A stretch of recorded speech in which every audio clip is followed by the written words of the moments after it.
Hi guys, more rugby content. As there is no Six Nations on, I wanted to make a video on the URC, but my god, I'm not making a review of that Ospreys versus Leinster game. I'll do one word: shite. Not worth watching. And yet I watched till the end. That'll show you what a rugby fan I am. I couldn't help but watch till the end, but my god, that was a tough watch. That was very poor. I feel like Leinster should have hammered that Ospreys team. They were very poor. Like, I mean, oh, like that was a hard watch. Had to leave halfway through to get dinner. Take a breather from it. What I'm gonna do now is I want to talk you through because I realise when I mention it, you're gonna think to yourself, "Oh, but you've left some obvious players out," and there's some even still that you'll probably think I should leave in. But I call this my retro vintage best team in the world. So you'll see there's a few players who are missing from the last 10-year period. The reason for that being, I have gone with the players I remember growing up as a kid watching, thinking, wow, they're good players. And I've kind of done a cut-off point to 2015. So from the 2015 World Cup all the way back to 2003. And the reason I'm doing that is because it's just kind of down nostalgia road. There's so many good players from that era, and I also think to myself, it's so hard if I was to do a best team ever, then that'd be such a difficult one to do. So I'm going with a retro team and players I remember growing up watching who I thought, yeah, they were very good. And then some were coming to the end of their career, but I remember still thinking they're very good. And then you'd see highlights and clips of them. I'll talk you through it anyway. It's 1 to 23, and I've gone with a 6-2 split on the bench. The reason I've done that is because there's too many good back rowers to leave out, so I have to. So without further ado, let's get into it. So loose head prop number one is Gethan Jenkins. This man could do it all. He could run with the ball. He scored a brilliant try against Namibia where he must have beaten about 5 defenders. He smashed Henry Tuilagi in a tackle, which not many people do. He just always seemed to win the game line collisions, no matter what.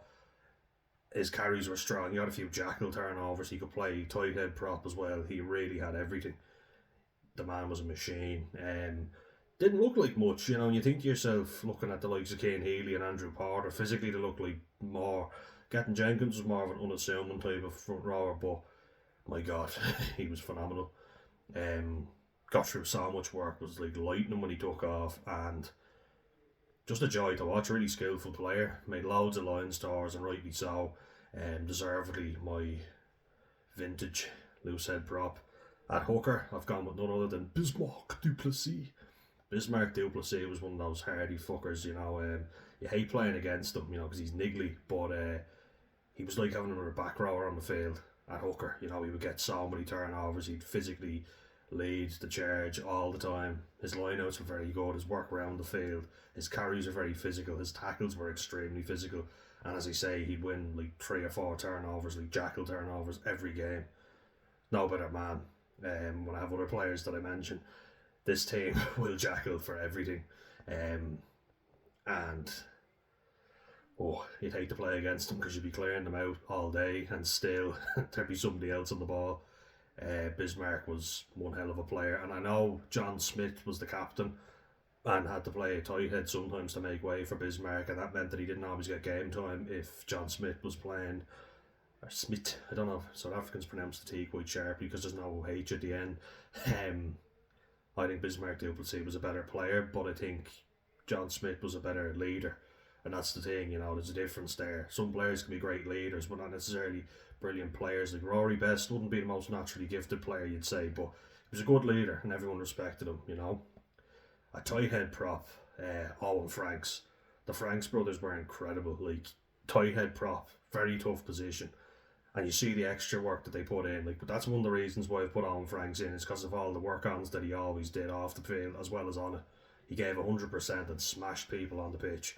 He was brilliant in the scrum, did all the fundamentals, always made tackles. Remember his hit on Flip van der Merwe? I think he broke his jaw. There was just blood gushing out of him afterwards. It was a fucking phenomenal hit. Owen Franks was a beast. I actually thought Ben Franks was more naturally gifted. However, I feel like Owen worked harder, and unfortunately for Ben, there was a lot of injuries, so he never got to live up to the hype. But the Franks brothers were outstanding, and the work that they did in the gym, like Olympic lifting, they did all the running, like the fitness that they had for front rowers was absolutely insane. I think that's why we have the likes of Andrew Porter now at the minute, which, you know, but I think the Franks brothers led that charge, you know, and even after they won the World Cup in 2015, I think they had like a glass of whiskey each and straight back in the gym. Their dedication was insane, and as I say, it translated onto the pitch because they were phenomenal. Um, like that Crusaders front row was the best. You always had Crusaders starting for the All Blacks in the front row because they were the best. You know, no two ways about it. Into the second row. And I think this, like, I'm going for a combination, so you have to think of the combination of positions, and I think this one would rival anyone. So at number 4, none other than Bocky's Buta. Bocky's Buta. Yeah, it could be a very dirty player, you know, gouging, knee and whatever, but he put himself about, he hit rucks like there was no tomorrow. His dedication to the team, his engine, like, he would intimidate teams for sure, you know, he would just put himself about like there was nobody else like him for the fear factor. And he was also a very good player, like he tackled like a machine, he smashed rucks. Like if you had your head up and he came for you, just ask Adam Jones, Gethin Jones' teammate in the front row, and he'll tell you, jeez, he hits like a beast in the rucks. So Backies did all the dirty work, you know, quite literally. Sometimes too much now, and I don't like gouging and stamping, but you can't deny that he was a great player and he really put it about. You know, he really intimidated opposition. He was a very good player. And as I say, when I played second row, I kind of based my game on him without the gouging because I'm not a big fan of that. I think it's a scummy act, but no, great player and a great tight head second row. At 5, we have Alan Wynne-Jones. I think that's a great combination. So you have all those things I mentioned about Backy's Bolter, and then you have the silky skills, and basically having an extra back rower, but with all the line out option, and that's a prime Alan Wynne-Jones. As he got older and slowed down, he was an out and out second rower, but when he was in his prime, he could run, he could move with the ball, he could offload, he could jackal, he could tackle, he could do everything. Like, he was so skillful and had such a good engine on him. He was outstanding. I think this skill set, the reason I haven't put Paul O'Connell in with Backy's boat is because I feel like they're too similar. And I have to give the edge to Backy's Bolter for what he contributed around the field. Paul O'Connell was a great leader, but I feel Backy's was a better carrier and all-round player. Paul O'Connell was a great leader and a great work rate, but he does make the team, so let's see that. But Alan Wynne-Jones had the silky skills, the line-out option. Both of these players could be lifted, but Alan Wynne would be the loose head second row for sure. Really good player. Back row, this was a hard one to call. I couldn't justify leaving the great Richie McCaw out of the team. Just couldn't justify it at all. When I said it, and I was doing a video the other day, I was reminded he is the toughest player to ever play the game. Not for throwing in digs or handbags or whatever, but the amount of punishment he took for the team, his leadership. You could see that everyone rose and upped their game whenever Richie McCaw was on the field. He put himself about so much, and he's everything that I'm about in rugby, you know. I could not justify not putting him in this team. He just had all the great qualities you want in a rugby player, and especially a back rower. Not the biggest, not the strongest, but by God, he put in a good effort. And Steve Hansen said it, you know, he doesn't look special, but he can do extraordinary things. And back-to-back World Cup winning captain, you got to put that man in the team. But the reason why it was so hard to call is because the man that I had to name at open side was David Pocock. He's the best open side I've ever seen, and that's why I put him at 7 and Richie McCaw at 6, because David Pocock was the best jackler rugby will ever see. He got on the ball and he just locked onto it. He did not budge. He was straight on. His tackling, his ball carrying, which you rarely got to see, but when he got the ball, he was powerful. He was a machine, like, and he was super fit. He is the reason Australia got to the 2015 World Cup final, when I felt they were very unlucky. That Jacoby Kepu yellow card really threw them off. I feel like that was very unfair on him, but you couldn't touch Dan Carter. So very harsh, and it really threw the game. I feel like Australia were getting into it at that point and had weathered a large storm by the All Blacks. The All Blacks definitely got a few decisions their way alright, didn't they? But David Pocock was definitely, without a doubt, the player of the 2015 World Cup. For me, he was brilliant. Nobody even comes close. Like, as a collective, yeah, other teams maybe, but along with Michael Hooper and Scott Fardy, David Pocock led the way. He was absolutely outstanding. And I know he played 8th in that World Cup, but that was to make way for Michael Hooper. And they formed a great trio in the back row. The best by a mile. It was Ireland just had more quality all round, But man, what a player. I couldn't justify not putting him in as the starting open side. Because he is just that good. He was exceptional. You could see him like he's a warrior, Both him and Richie McCaw are like bloody noses, black eyes. They epitomise what rugby's all about. And number 8, probably a name that is going to be remembered now for all the wrong reasons due to tax evasion or whatever, but Rocky Elsom. I don't know why he didn't play more games at number 8 rather than 6, because he had all the skills that you want of a number 8. He dominated collisions. He was absolutely smashing people. He ran over Alasana Tuolangi, for God's sake. He was my favourite player when he was at Leinster. I loved watching him play. When he just took off, his speed, his strength, his footwork. Like, when you say to someone, what do you want in a number 8? The number 1 skill is ball carrying, and he had that in abundance. Like, he was outstanding. He was absolutely brilliant. Physical in the carries, got tries all the time. He was brilliant. I feel like he never gets the recognition he deserves, but for me, he's the best number 8 of that era. He was brilliant, so good. I loved watching him at Leinster, so I couldn't justify not putting Rocky in either. And number 9, it's the terrier himself, Peter Stringer. What wouldn't this man tackle? Like, normally you think to yourself a scrum half is a liability in defence, but great in attack. Not with this man. Peter Stringer was the opposite. Not the opposite as in he was shit in attack, he had that as well, but he was also great in defence. And usually your last line of defence. Jason Robinson made a break through a gap. Who was there to ankle tap him but Peter Stringer? Jonah Lomu made a break, and who was there to ankle tap him? And well, not ankle tap, but get a massive big tree trunk leg and pull him down. Peter Stringer, he was always backing people up in defence. And watching him on Ultimate Hell Week, I was reminded of what a warrior the man is. Like, not the biggest at all, one of the smallest, but he was one of the toughest SOBs you'll ever see on the pitch. He was excellent and always gave 100% for Ireland, so he goes in as my best number 9 of that era. Number 10 has to be Johnny Wilkinson.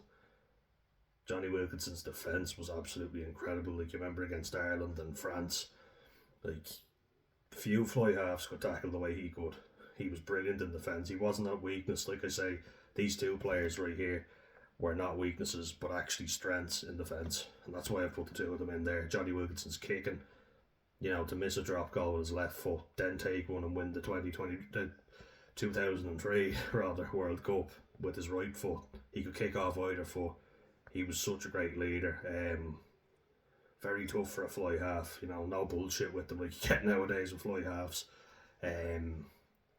Feel like this pairing would have been great, so good. And Johnny Wilkinson has to go in. I couldn't justify not putting him in. Better than Dan Carter in my opinion. Gave more. And wasn't wrapped in cotton wool like Dan Carter was. Ronan O'Gara, you couldn't justify putting him in ahead of Johnny Wilkinson. Ronan O'Gara couldn't tackle for shit. So no, Johnny Wilkinson all day, and you can't convince me otherwise. Centre partnerships now. We see that Bod and Jamie Roberts. Like, remember what I said about the best team in the world, where it's Jesse Creel and Damien Dialande. So for me, watching the Lions tours, I just feel like Jamie Roberts and Brian O'Driscoll were the best centre partnership I've ever seen. Some might argue Matt Nonu and Jacques Faree, and those are very good shouts as well, but this partnership, I think few will argue with me that at 13, Brian O'Driscoll gets that every day. I know Ireland, yes, we haven't made it past the quarter-final, but Brian O'Driscoll always showed up, Don't know what to make of him personally, but as a player, I certainly can't deny how brilliant he was, and he always gave 100%. He took lads down twice his size. He had so much skill set. He could kick as well. He took drop kicks sometimes for us to win games. He was brilliant. You couldn't justify not putting him in, and as an Irishman, you have to put him in for sure. And Jamie Roberts was a brilliant crash ball 12, you know, but he also had more. He had silky skills. He had fitness. He had a great engine. Him and Brian O'Driscoll complemented each other beautifully on the Lions tours. So, no, that partnership was outstanding. And remember the team that I'm naming. So imagine if this team was playing. Oh, exciting prospect. Now remember, this is guys that I've seen, right? So I'm not putting in anyone here who I haven't personally seen play rugby, because it's just highlight reels and you always see the best of people. Sometimes, like some of them I have watched their highlights reels just to remember, but it's also who did I think was good watching them on the pitch, because it's easy to have a good highlight reel and then you see the guy in person, you're like, oh, he's actually shit. You know what I mean? All these guys who have great highlights reels, so that's why I'm also going off what I feel, which is why you might think, oh, there should be somebody else, but it's fellas who I've actually seen play, right? So, Jonah Lomu, best player in the world, he put rugby on the map, so he has to get a mention, an honourable mention. I regret that I've never actually seen him play live, either in person or on the telly, just highlights, but God rest his soul, that man put rugby union on the map. See me blessing myself. The important thing is that it's been done. But nah, like just an honourable mention. I was tempted to put him in, but I thought to myself, I want him only make it of players that I have personally seen. I haven't seen him play, and I also think he's in a category of his own. Like, he's that good. He put rugby union where it is today. There was no big wingers until he came along and could run 100 metres in under 11 seconds. So that is unheard of, you know, being over 120 kilos. That's what makes Pacific Islanders so great at rugby. You know, the only thing they need to get is consistency. If they can put it all together, then I feel like, oh, Fiji, we're looking at you. All the talent in the world. I'd say they're so frustrating the coach, because you know they've got all the skills, but they just don't come together. Samoa in the 2023 World Cup were so disappointing. I fancy them to get out of that group. I even thought they could beat England, and they nearly did. They only lost by a point. But hey, I hope Pacific Island Rugby continues to grow as it has, because God knows they have the skill set to do it, you know. But moving on to this team, my vintage team of players I've seen. So, we were going on the left wing, which would have been Jonas, but I haven't seen him. He's the best player there ever was, hands down. People say, oh yeah, well, people wouldn't know how to tackle him now. Wingers will not be built like him these days. Like, you wouldn't have the likes of Nemani, Nadolo. You might have had him, but he wouldn't be playing on the wing because someone would stick him in as a flanker if it wasn't for Jonas. So that's why we need players like him. That's why he is so phenomenal. But Brian Habana goes on my left wing because the man that was nicknamed the Cheetah for a reason. He was like lightning. When you think of a winger, like, you need to think of, it's not that complicated, you know. What is the objective of a winger? Score tries. Brian Habana did that in abundance. He scored loads. Be fast. He was like lightning. You give him any space on the outside, he's gone. You're not catching him. He used to run great lines back inside the 12, so we'd come in off his wing and they put him through a gap. And you remember that try he scored against the British and Irish Lions for South Africa? He always did that. His awareness of the game was excellent. So, no, I couldn't justify not putting him in the team. He was very good. And continued to be for a long, long time. He was also quite strong, like physically built, so he had all the fundamentals of a great winger. Speed, awareness, try scoring, that's all you really need. And if you've got those things and can really be great at them, which he was, you can be a great winger, and he certainly was. On the right wing, I've gone with a fella who played at Toulon with Brian Habana, and it's actually influenced my decision because I remember just how good Drew Mitchell was. He's left-footed, but he played on the right wing, and Brian Habana's right-footed and played on the left wing. What that kind of gives you is an option to open the pitch up. So, let's say, like, the pitch is narrow. Let's just say, for instance, I can't really give an example, but what I'll just say is, if I'm on the left-hand side of the pitch, right, and I have to kick on my left foot, I'm right beside the touchline, so let's say left foot, I have to kick and I'm right here, and I don't have much of an angle, I have to slice it with my boot. Whereas if I kick my right foot, I've got much more open space. I can get more distance on it. Does that make sense? I hope it does. Or likewise, playing on the right wing, Drew Mitchell used to drop in behind the ruck and he could clear with his left foot, which he had a whopper left foot as well. He could play wing or fullback, and feel like Drew Mitchell was what you want in a winger. He was very strong as well. Like he bumped off Fritz Lee, big Samoan number 8, and he'd power. He'd great tackles as well. Like, he was very physical, very fast as well. Drew Mitchell, when he took off, was a sight to behold. I always thought he was a great winger, so he has to go on my team. But an honourable mention to some French wingers like Christophe Dominici, God rest his soul as well. Everybody, lots of rugby players are dying, I swear. It's mad. Francois Clerc, George North, Alex Cuthbert as well. But yeah, these two, like Brian Habana and Drew Mitchell, especially when you saw them playing at Toulon, they were outstanding. And that team won so much. Johnny Wilkinson was there as well, and so was Packy's Bota. Great team. And there's a reason why they won. It was 3 in a row, wasn't it? 3 in a row Heineken Cups that they won. What a team. They're a shadow of that now, but hopefully they can get back. Just not beat Leinster. That's the main thing. At fullback now, and I was tempted to put this man at 23 because the only position he couldn't play in the field was scrum half. He could play everywhere else in the back line, so what a great utility back to have, but he was also way too good to leave out, and that is Francois Steyn. For anyone who's never seen it, it's a sight to behold his drop goal. Like, if you kick the ball behind the halfway line on his team and near his goalposts, he would catch it, run up with it. You'd see him lining himself up and everybody kind of going, there's no way in hell you can drop kick that from there behind your own half. You know what I mean? Behind the halfway line, go on, have a go. He would clear the crossbar by about 10 metres. It was incredible how far he could kick the ball. And it was a weapon. That's basically like getting penalties for your team, he was tough though, he could tackle, he was physical. And I remember when he got older and started growing a beard out as well, because he was a bit of a pretty boy when he was younger. Reminded me kind of Ryan Phillippe or Felipe, whatever you pronounce that name, from Cruel Intentions and Crash.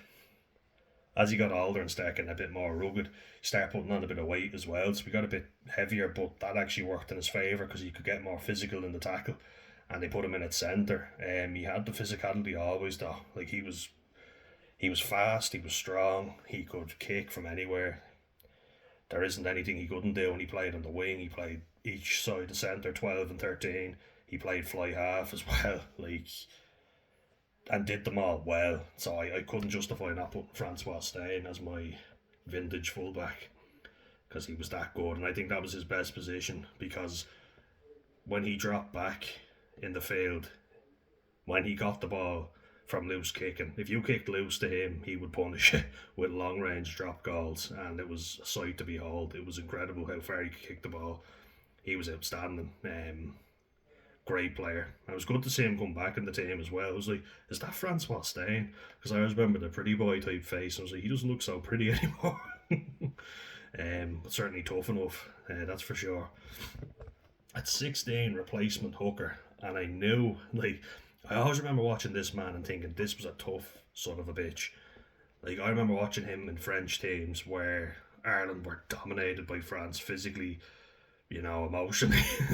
William Servat, and you'd see him on the sideline of the French team, and he was a scrum coach. He's a hooker, but he was a big, strong, scrummaging hooker, and his physical ball carrying was incredible. He was such a powerhouse. He's not like Bismarck Duplessis, an extra an extra back rower. But he was a bulldozer. He could carry, he was fast as well for his size. He was very, very strong. You'd see him against Tonga, boshing about 4 lads and keep pumping the legs. He was incredible. Such a powerhouse and a great engine on him. William Servat was always a player that I respected anyway, watching him. I always thought he was a very good player. Which moves us on to an all-Kiwi replacement props. Tony Woodcock as loose head replacement. Now, not many highlights of Tony Woodcock, but there's highlights of him scoring tries, and I remember he got that try in the World Cup final against France in 2011, in which they were so unlucky not to win. 8-7 it finished, and I feel like, there's a few calls that could have gone either way, but Tony Woodcock was a tough motherfucker. I feel like that generation of Kiwi front rowers. They were all big bald bastards with beards. The real tough look. And Tony Woodcock was so hardy. He was a really tough fucker. I remember watching them and just thinking that New Zealand front row was incredibly powerful. They were all hitting rucks. They were all very fit, like Owen Franks and, as I mentioned, obviously Tony Woodcock. They started together. He was very good. See, he did all the fundamentals, so there's not an awful lot to talk about. But anyone who watched him knows how good he is. Tony Woodcock has to go in, and then Carl Heyman as replacement tight head. Number 8 before he moved to the front row, 6'4", big fella, not your typical prop build, but he got around. I remember watching him as he was older as well, playing for Toulon, another Toulon man, and he would just hit rooks all day. Like, he did all the work that nobody else wanted to do, and his nose was kind of dented. He's God love him. He's had a tough time with concussions. I know there's been there's a bit of unsavoury behaviour as well, but what a player, what an engine, and what a work rate, I feel like the Kiwis led the way for fit front rowers who could carry, who could ruck, tackle as well. Like, they were all powerhouses, not a bald bastard with a beard, just a tough bastard with more hair. Carl Heyman was a beast, great work rate. And then we get to the other side. I couldn't justify not putting Paul O'Connell in this team. Like, his line-out leadership. He's one of those players that's as good as having 5 players, because he boosts the whole team so much. When he's on the pitch with other lads, you can see them grow in confidence. He's one of those fellas, even if he's not playing very well, you feel more confident when he's on the pitch with you. He just gives you that extra bit of belief in yourself. And now you've got to put Paul O'Connell in. I couldn't justify leaving him out. What a player, what a great player, a great servant of Irish rugby. Him and Brian O'Driscoll, they have to go in. They're legends of the game, and I want to put as many Ireland players in as possible, but there are better players, unfortunately, that I have to put in, and I absolutely will. Paul O'Connell commanded the line out, and he seems to have sorted out the Irish line out for the Six Nations, so no, fair play. I love Paul O'Connell. Who doesn't? If you're Irish, you have to love him. You have to. Even if you're a Leinster fan, I think you have to. What a guy. Number 20, as I say, I've gone with a 6-2 split. Sebastian Chabal. L'homme de caverne. That means caveman. Chabal would break people up. I know people think Jerry Collins, again, God rest his soul. I feel like this is mad, isn't it? These guys are all dead. Like, 3 lads have mentioned they're dead. Wow, shows what damage rugby can do. Or, I don't know if it was all rugby related, but anyway, it's sad to see them all gone so young. But, yeah, Jerry Collins was a hard hitter, but I feel like Sebastian Chabal was even better. What he gave to France, he could play second row, he could play in the back row. I feel like he was a second row, a 6 or a number 8, but his carries were so physical. Remember, he ran the ball back at Ollie Williams, and blood just started gushing out Ollie Williams. He smashed Chris Massoui, the number 8 for New Zealand at the time. He was a brilliant defender. He was a great carry. He was just a physical presence, And you bring him off the bench, and that's where he did the most damage. He played his best rugby, I feel, off the bench for 30 minutes. I feel like that's why I've mentioned French players on the bench, the French bench as I call it, the Munch Bunch, because they are so good off the bench. They bring grand impact. Anyone who watches Top 14, faire le plaquage, Mathieu Basteau. It was always Mathieu Basteau. Quel grand impact. What big impact. But quel grand impact, l'homme de caverne. The caveman Chabal, he was a beast. Just put the fear of God into the opposition. When he was on the pitch, Rasputin is what he reminded me of. Rasputin on steroids. Scary sight. So, Thierry Dusautoir as replacement back rower. I really wanted to justify putting them in the starting team, but I had to put Richie McCaw and I had to put David Pocock. That's not taken away from Thierry Dusautoir, though. To put it into context, in a match, a quarter final where France knocked New Zealand out of the 2007 World Cup, this man made 38 tackles and scored a try. Like, that is absolutely phenomenal. It was so hard not putting them in the starting team, but I just couldn't leave Richie McCaw or David Pocock or Rocky Elsom out. I had to put them in. So No, but Thierry Dusautoir was exceptional. Such a great leader for France. Great engine on him, as I say. Great back rower. Not taking anything away. The man was phenomenal. Would get turnovers, would score tries. And as we've already discussed there, tackle machine. That's exactly what he was. You know, great six, like a really good blindside flanker, just chopping people. But he could play seven as well. I feel like he was more of a back rower than an eight. So Rocky Elson was an out and out eight, and he's my favourite player growing up. So I have to put him in. I have to. But Dusautoir, what a beast he was. What an engine. Great player. So that means 22 is scrum half, and that is Dimitri Ashvili. A lot of French on here, but Dimitri Ashvili had a great skill set. He could kick. You know, the French love using a scrum half, a demi de mêlée, to take their kicks, and Ashvili was one of the best kickers off the tee. He played for Biarritz, or Biarritz, as French people say. He's of Georgian descent, which is why the Georgians sound the name. He could kick brilliantly. He was so skillful. Like having a fly half playing at scrum half, but he could also do the fundamentals of a scrum half. You know, if you were stuck, you have him, bring him on for Peter Stringer, and he kicks. There's so many great kicking options. Like in this team where you have obviously Johnny Wilkinson, then Francois Steyn, but then the bench as well when you've got the likes of Dimitri Ashvili. Kicking was his main thing, but he could also set up tries. Such a skillful player, really good player. Felt like he was quite underrated and underappreciated. You know, people would talk about Freddie Michalak, but I feel like Freddie Michalak was very inconsistent, whereas Dimitri Ashvili, he showed up for the team. And he got a drop goal before from out wide near the halfway line. It was so impressive. Like talking about Francois Steyn's ability, but Dimitri Ashvili had it as well. What a good player. Have to have him in. And then our only Argentinian, and what an Argentinian he is. They call him El Magico, the Maradona of rugby, the magician. That's exactly what he was.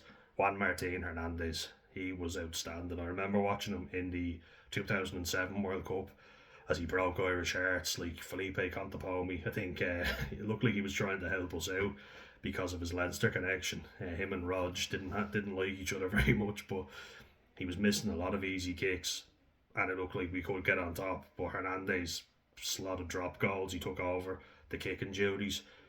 Everything he touched just seemed to turn into gold. The Midas touch, as they call it. He was brilliant. Everything he did, like he was so skillful. I feel like Argentinians wouldn't necessarily be the most skillful team. What they do have is ferocity in defence.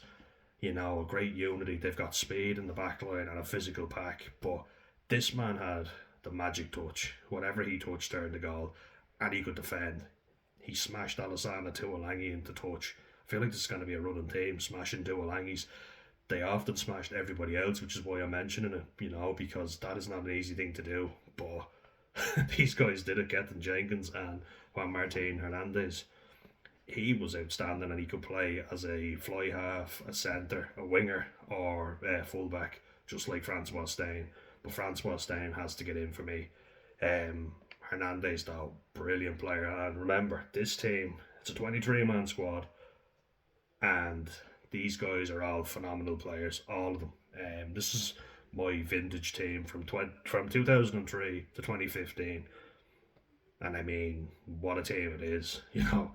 Like, you think about how many kicking options you've got. Johnny Wilkinson, you've got Dimitri Ashvili, Francois Steyn, and Juan Martin Hernandez. That's four guys who can place kick and drop kick if you need it, you know. And then the back row is stacked. Had to go for a good back row. Like, I was worried about not having enough physicality, but Pocock, McCaw, and Elsom, I feel like Rocky Elsom brings good balance without and out ball carrying. Whereas Richie McCaw and David Pocock would do the dog work of the team, you know, getting jackals and making loads of tackles, jackal tackles. Dusautoir, tackles all day, low chop tackles. Whereas Rocky Elsom and Sebastian Chabal would be smashing people, you know, the big collisions, knocking people back on their arse. The front row, I feel like, is a match for anyone. Backy's both at the physicality, the aggression, and then with Adam and Jones' silky touch. I feel like that's why I've gone with that at the back three. Francois Steyn mopping everything up, like his kicking being outstanding. And if he kicked and wanted either Drew Mitchell or Brian Habana to chase. There was no better men. They were so fast and great in the air. Drew Mitchell was better in the air, but Brian Habana was faster. You know, if you chip the ball through, Habana is getting there before anyone except for Ngwenya for America, who outdid him for pace. Do you remember that Takudzwa Ngwenya, who played for the United States? He did him for pace. That was incredible on the outside. Like, boshing people is normally a badge of honour, but outrunning Brian Habana, that's that's gonna hurt him. But no, what a team! Those teams there, like, those players are outstanding. That squad, I was really excited to make it, especially considering how shit that Leinster match was. But look, they got the win. I'm happy. I thought I'd make that team. So it's from 2003 to 2015. So there's a lot of players like that missed out that would make the team now. Obviously, Dupont. I think Sexton. You think Dwayne Vermeulen, but yeah, I'm pretty happy with that team. I'm pretty proud of it. Let me know what you guys think, and catch us in the next one. I really enjoyed that one.